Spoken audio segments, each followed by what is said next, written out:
DSR은 뭐야? 뭔가 뭐 스트레스 받았다는 거야? 내가 스트레스 받잖아. 스트레스 금리는 금리가 스트레스 받아버린 거다. 어쨌든 2025년 7월부터 스트레스 DSR 3단계가 시행되고 있습니다. 3단계? 그럼 1단계, 2단계도 알아야 되는 거야? 아니에요. 앞으로 내 집 마련의 목표가 있는 찐짠이들은 나의 자금 계획을 다시 잘 보고 잘 계산해보면 좋을 것 같다. 이런 게 제가 오늘 하고 싶은 이야기였습니다. 김짬부. 자, 안녕하세요. 짠짠이 부자되기 김짬부입니다. 오늘은 뉴스에서 유튜브에서 뭔가 계속 빠밤 하고 막 보이기는 하는데 뭔지는 잘 모르겠는 단어 스트레스 DSR에 대해서 다뤄보려고 합니다. 내 집 마련에 대한 고민이 좀 있다. 그러면 더더욱 알아야 하는 내용이거든요. 2025년 7월부터 적용된 스트레스 DSR 3단계. 정말 아무것도 몰라도 대출 기초가 없어도 다 이해되게끔 준비했으니까 영상 끝까지 봐주세요. 첫 번째 DSR이란 제가 저번 대출 영상에서도 한번 소개를 했었는데 그거 한번 보고 오시면 좋지만 안 보고 오실 수 있으니까 조금 빠르게 설명을 드리자면 내 집 마련, 내가 집을 살 때 대출을 받잖아요. 그 대출을 위해서는 LTV와 DSR에 대한 이해가 있어야 돼요. 근데 쉽게끔 제가 예시 한번 들어드릴게요. 살면서 한 번도 집을 사본 적 없는 짠순이랑 짠돌이가 5억짜리 집을 사려고 해요. 은행에 갔더니 생애 최초 대출로 LTV 70%래요. 이게 무슨 말이냐면요. LTV 70%, 집값 5억에 70%, 3억 5천에 빌릴 수 있다는 말이에요. 그런데 이 금액을 다 대출받을 수는 없어요. 여기서 DSR 개념이 나오는데요. DSR이 무슨 말이냐면 내가 얼마 버는지에 따라서 대출 한도가 달라지는 거예요. 돈 빌리는 사람, 대출 받는 사람의 실제로 갚을 능력에 따라서 대출 한도를 정해주는 장치입니다. 연봉이 높고 기존에 가진 빚이 없을수록 빚을 앞으로 잘 갚을 사람이겠네 하면서 돈을 더 빌려주는 거죠. 그러니 짠순이, 짠돌이가 집을 사러 갔지만 짠순이의 연봉, 짠돌이의 연봉에 따라서 둘은 대출 받을 수 있는 금액이 달라지는 거예요. 두 번째, 스트레스 DSR. 오케이. 그럼 뭐 소득에 따라서 대출 받아주는 거 DSR. 오케이, 알겠어. 근데 또 스트레스 DSR은 뭐야? 뭔가 뭐 스트레스 받았다는 거야? 내가 스트레스 받잖아. 이 기존 DSR도 LTV 조건에서 대출 한도를 더 줄여버리게 했잖아요. 그러니까 스트레스 DSR은 대충 느낌 오시죠? 여기서 한 번 더 대출 한도를 줄여버리는 거예요. 근데 어떻게 줄이냐가 중요하잖아요. DSR, 즉 대출 한도를 계산할 때 미래에 인상될 금리, 이걸 우리가 이제 스트레스 금리라고 하거든요. 미래에 인상된 금리 생각만 해도 스트레스 받잖아. 이게 스트레스 금리인 거야. 그거까지 반영해서 기존 대출 금리에 요 스트레스 금리를 1.5%에서 3% 정도 더해서 대출 한도를 줄여버리는 겁니다. 가상의 금리 1.5% 정도를 더해서 대출 한도를 줄이는 게 바로 스트레스 DSR이에요. 이제 여기서부터 살짝 헷갈릴 수 있어요. 아니 왜 오지도 않을 금리까지 추가로 반영해가지고 대출 한도를 계산해요? 뭐야? 미래에서 왔어? 뭐야? 결국 여러분 이게 무슨 뜻이냐면요. 앞으로 금리가 높아져도, 물론 아직 높아지지 않았어. 하지만 앞으로 높아져도 무너지지 않고 충분히 버틸 수 있는 사람만 빌려 라고 말하는 거예요. 아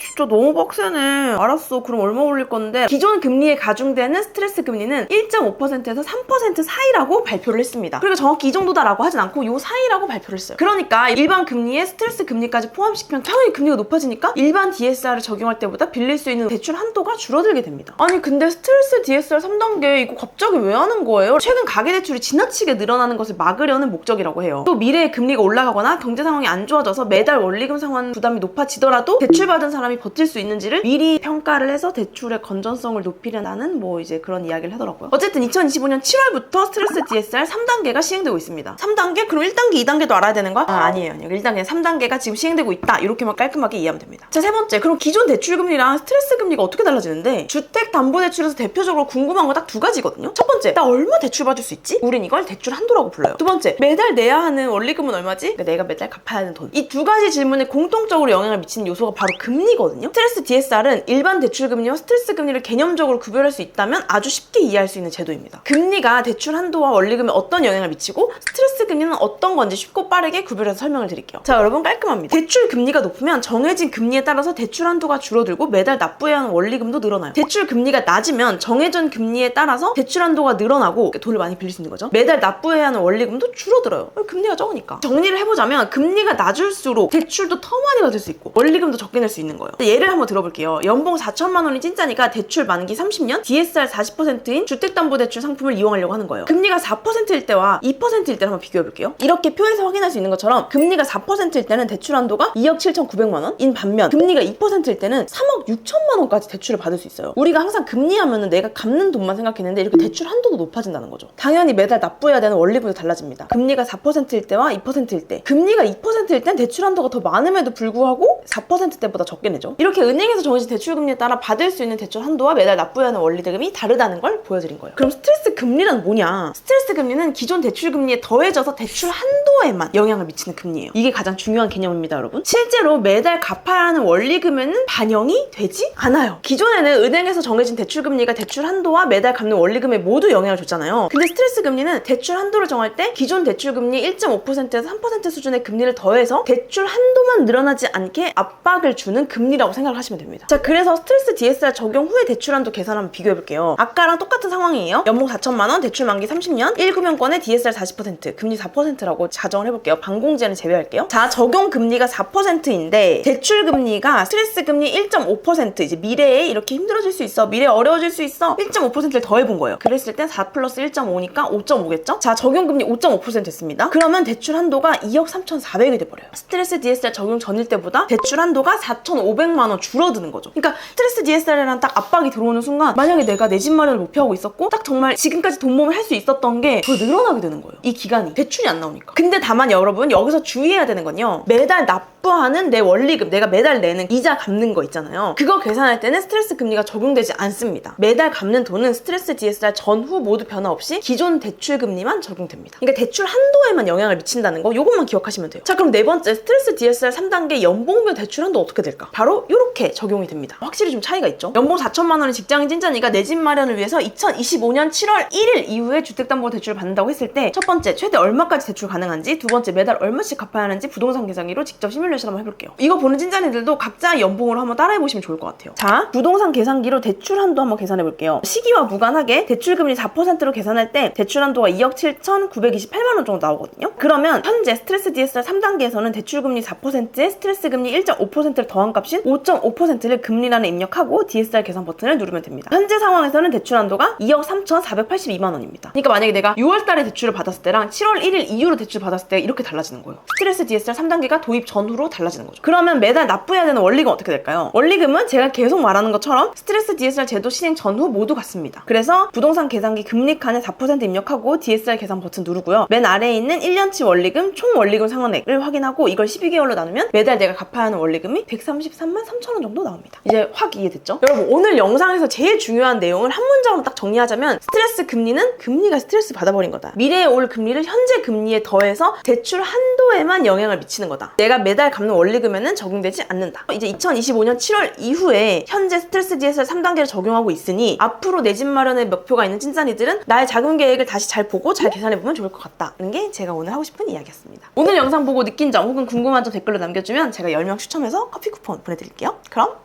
안녕!